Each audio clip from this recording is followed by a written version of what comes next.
Pria ini bukanlah seorang sahabat, bahkan ia belum pernah bertemu dengan Rasulullah Shallallahu Alaihi Wasallam. Bukan tanpa alasan, bukan karena ia orang yang tidak mencari kebaikan, bukan karena ia adalah orang yang terhalangi dalam jalan kebenaran, tapi ia memiliki tugas yang harus ia tunaikan akan besarnya bakti ia kepada orang tuanya. Pemuda ini kita kenal sebagai Uwais Al-Qarni, dan juga ia memiliki nama lain yaitu Amir Al-Qarni. Sepak terjangnya dalam amal dan bakti kepada orang tuanya patut dicontohkan. Kisah Uwais bin Amir Al-Qarni ini patut diambil faedah dan pelajaran. Terutama ia punya amalan mulia bakti pada orang tua, sehingga banyak orang yang meminta doa kebaikan melalui perantaranya. Apalagi yang menyuruh orang-orang meminta doa ampunan padanya adalah Nabi Shallallahu Alaihi Wasallam yang sudah disampaikan oleh beliau jauh-jauh hari. Kisahnya adalah berawal dari pertemuan dengan Umar bin Al-Khattab radhiyallahu anhu. Dari Usair bin Jabir, ia berkata, Umar bin Al-Khattab ketika didatangi oleh serombongan pasukan dari Yaman, ia bertanya, apakah di tengah-tengah kalian ada yang bernama Uwais bin Amir? Sampai Umar mendatangi Uwais dan bertanya, benar, engkau adalah Uwais bin Amir? Uwais pun menjawab, ya, aku adalah Uwais bin Amir. Umar bertanya lagi, benar engkau dari Murad dan dari Qarn? Uwais menjawab, iya.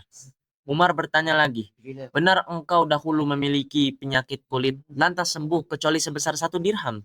Uwais menjawab, iya benar. Umar bertanya lagi, benarkah engkau memiliki seorang ibu?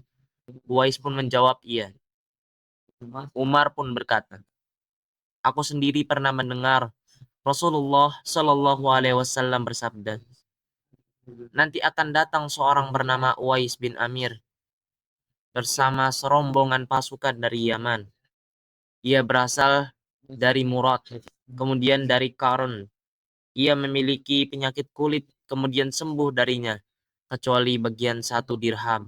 Ia punya seorang ibu dan sangat berbakti padanya. Seandainya ia mau bersumpah pada Allah, maka akan diperkenankan yang ia pinta. Jika engkau mampu agar ia meminta pada Allah supaya engkau diampuni, maka mintalah padanya. Umar pun berkata, mintalah pada Allah untuk mengampuniku. Kemudian Uwais mendoakan Umar dengan meminta ampunan pada Allah.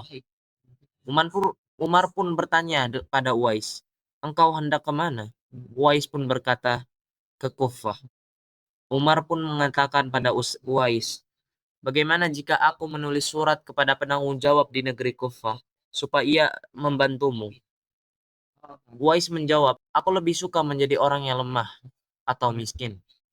Tahun berikutnya, ada seorang dari kalangan terhormat dari mereka pergi berhaji dan ia bertemu pada dengan Umar. Umar pun bertanya tentang Uwais. Orang yang terhormat tersebut menjawab, aku tinggalkan Uwais dalam keadaan rumahnya miskin dan barang-barangnya sedikit.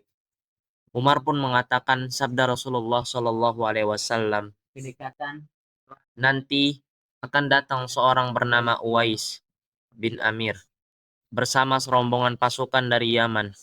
Ia berasal dari Murad, kemudian dari Qarn. Ia memiliki penyakit kulit, kemudian sembuh darinya, kecuali bagian sebesar 1 dirham. Dia punya seorang ibu, dan baktinya sangat besar padanya.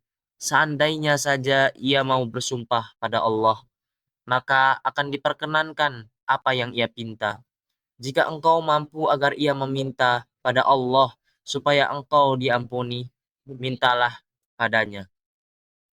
Di sini kita dapat mengambil bahwa Uwais Al-Qarni merupakan orang yang dengan baktinya yang sangat besar dan takwa yang ia miliki, ia memiliki keistimewaan yang diberikan oleh Allah padanya.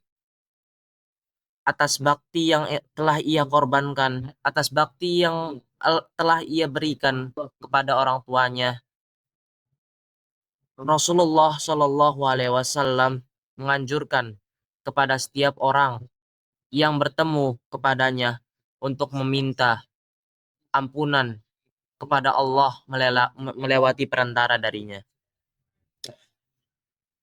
Orang yang terhormat itu pun mendatangi Uwais. Dia pun meminta pada Uwais, "Mintalah ampunan pada Allah untukku." Uwais menjawab, "Bukankah engkau baru saja pulang dari safar yang baik, yaitu haji? Mintalah ampunan pada Allah untukku." Uwais pun membalasnya. Orang itu mengatakan pada Uwais, "Bukankah engkau telah bertemu Umar?" Uwais menjawab, "Iya benar." Uwais pun memintakan ampunan pada Allah untuknya. Orang lain pun tahu akan keistimewaan Uwais. Lantaran itu ia mengasingkan diri menjauh dari manusia. Kisah Uwais menunjukkan mukjizat yang benar-benar nampak dari Rasulullah Shallallahu Alaihi Wasallam. Dia adalah Uwais bin Amir. Dia berasal dari kabilah Murad, lalu dari Qarn. Qarn sendiri adalah bagian dari Murad.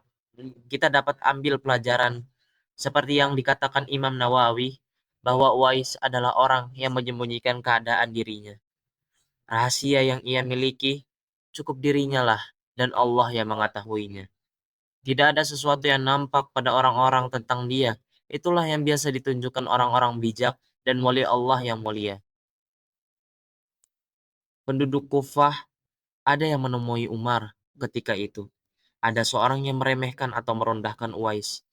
Ini bentuk contoh dari betapa tawaduknya seorang seperti Uwais bin Al-Qarni, Uwais Al-Qarni. Walau dirinya yang telah diutamakan atas doanya yang ijabah oleh Rasulullah Shallallahu Alaihi Wasallam, tapi ia tetap menutup dirinya, tidak ujub akan keistimewaan yang telah ia dapat, dan tetap menjadi orang yang bertakwa. Begitulah sosok Uwais Al-Qarni. Dari sini, kemuliaan Uwais banyak tidak diketahui oleh orang lain, sehingga mereka sering merendahkannya. Keistimewaan atau manaqib dari Uwais nampak dari perintah Nabi Shallallahu Alaihi Wasallam pada Umar untuk meminta doa dari Uwais supaya ia berdoa pada Allah untuk memberikan ampunan padanya. Kita tahu di sini bahwa Umar bin Al-Khattab lebih mulia kedudukannya daripada Uwais Al-Qarni. Uwais Al-Qarni adalah seorang tabi'in, sedangkan Umar bin Al-Khattab adalah seorang sahabat yang jelas di sini kedudukannya lebih tinggi dan lebih mulia daripada tabi'in seperti seorang Uwais Al-Qarni. Walau begitu, Rasulullah Shallallahu Alaihi Wasallam memerintahkan Uwais Al-Qarni, Umar bin Al-Khattab, untuk meminta Uwais Al-Qarni jika ia bertemu padanya suatu hari. Boleh orang yang lebih mulia kedudukannya meminta doa pada orang yang kedudukannya lebih rendah. Jelas di sini seperti apa yang Rasulullah perintahkan pada Umar bin Al-Khattab. Umar adalah seorang sahabat dan tentu ia lebih mulia, tapi ia tetap dianjurkan untuk meminta perantara doa dari Uwais Al-Qarni. Dan di sini bisa dapat kita ambil pelajaran, sesungguhnya tabi'in yang terbaik adalah seorang pria yang bernama Uwais. Ini apa yang Rasulullah Shallallahu Alaihi Wasallam pernah sabdakan.